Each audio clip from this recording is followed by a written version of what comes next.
तो आमर गाँव में भी एंता एंता चोर मैंने अच्छन बोलिक मुझे केवे नहीं जानते यहाँ देखिपु यहाँ आम कदेल चुराई गोटे यहाँ आ नहीं देखुचे बोल।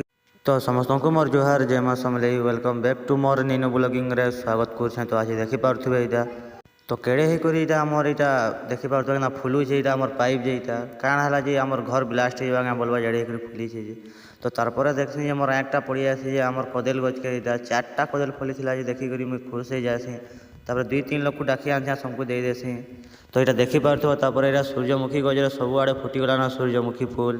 तो जी भी अच्छी मैरेज कर एंता फोटो सुट उर्बार चाहूचे बोले कि सूर्यमुखी गज के पलई पार। तो यहाँ देखिपे केन्ता जे एतकी तुड़े जे नहीं कहन एंता जगह थी फोटो सुट हबार गोटे अलग मजा है।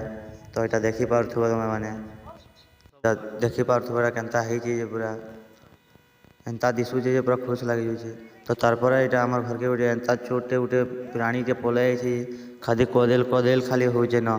तो यहाँ देखिपे यहाँ साला चोटे साला। तो यहाँ देखिपे तो भल लगा बोले फलोटे लाइक मारी पकाब।